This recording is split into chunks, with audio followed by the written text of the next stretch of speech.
सिंधु सोविर देश का राजा रहुगण पालकी पर बैठकर कपिल भगवान के यहाँ सत्संग के लिए जा रहा था।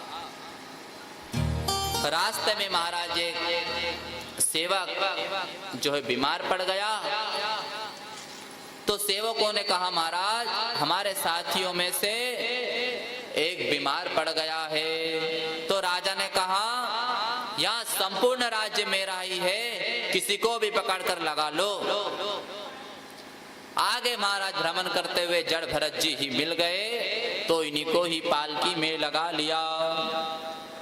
जड़ भरत जी महाराज पालकी लेकर चल रहे हैं। जब आगे अकस्मात कोई जीव आ जाता, कोई चींटी, छोटे छोटे जीव आ जाते, तो जड़ भरत जी सोचते कि कहीं मेरे पैर में आकर कहीं इनकी जान ना चली जाए, इसलिए महाराज थोड़ा उछल जाते। अब जब जड़ भरत जी उछलते तो पालकी में जो बैठा राजा था रहुगण, उसकी खोपड़ी में लगती तेज से।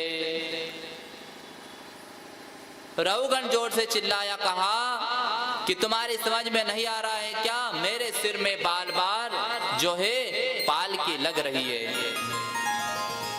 सेवकों ने कहा कि महाराज हम तो अच्छे से चल ही रहे हैं, परंतु जो ये नया कहार आया है यहाँ ठीक से नहीं चल रहा है। तब महाराज रहुगण जो है इनके ऊपर, जड़ भरत जी के ऊपर व्यंग कसने लग गए। कह रहे हैं कि देखो बेचारा कितना दुबला पतला है, बहुत दिनों से इसने भोजन नहीं मिला। परंतु भरत जी के ऊपर इनकी बातों का कोई प्रभाव नहीं पड़ रहा है। भरत जी मुस्कुरा रहे हैं। पुनः जब पालकी ले जाने लगे तो पुनः भरत जी जो है उछल जाते।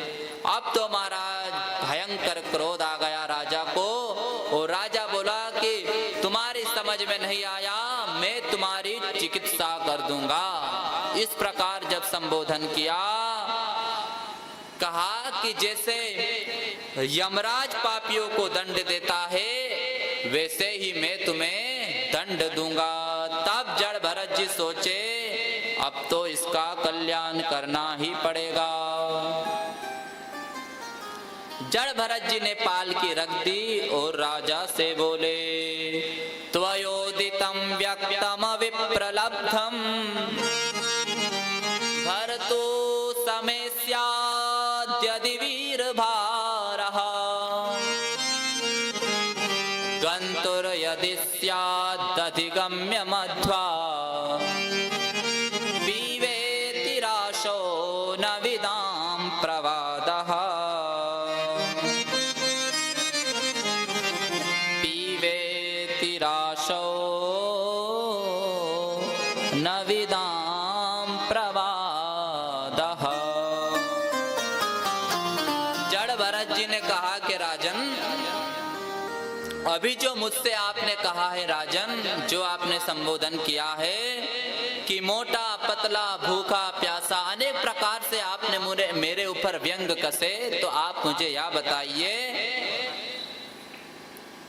यह सब तो शरीर का धर्म है, आत्मा का नहीं, और मैं शरीर नहीं, मैं दिव्य आत्मा हूँ। अब इतना सुना तो राजा जो है चरणों में गिर गया। बोला कि आपका सूत्र देखकर लग रहा है कि आप ब्राह्मण देवता है, कहीं आप दत्तात्रेय भगवान तो नहीं है कि मेरा कल्याण करने के लिए आए हैं, कहीं आप कपिल भगवान तो नहीं है। मुझे इंद्र के वज्र से डर नहीं लगता, मैं डरता हूँ तो ब्राह्मण के अपमान से डरता हूँ। कई प्रकार महाराज जो है धर्म के उपदेश दिए, और कहा, उपदेश देने के पश्चात भरत जी ने कहा के रहुगणे तत्तपसा न याति न चेत् जया निर्वपनात् गृहाद्वा न छन्दसा नेव जलाग्नि सूर्यैर् विना महत् पादरजोऽभिषेकम् विना महत् पादरजोऽभिषेकम्। जड़ भरत जी कह रहे हैं कि महाराज तत्व ज्ञान तो ना तो तपस्या से प्राप्त होता है,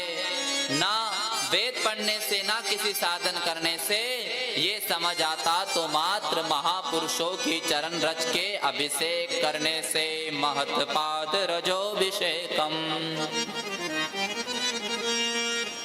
तब राजन, तुमने भरत नाम के राजा का नाम तो सुना होगा। मैं वही भरत नाम का राजा हूँ। मैंने जो हिरण से मोह किया, इसलिए मुझे राजा बनना पड़ा। और राजा एक बात और कहे, तुम वही हिरण हो। मैंने हिरण पर मोह किया तो मुझे हिरण बनना पड़ा, और तुम वही हिरण हो, तुम्हारा मोह राजा में हुआ, इसलिए तुम्हें राजा बनना पड़ा। इस प्रकार जो है राजा ने भजन करके अपना कल्याण कर लिया।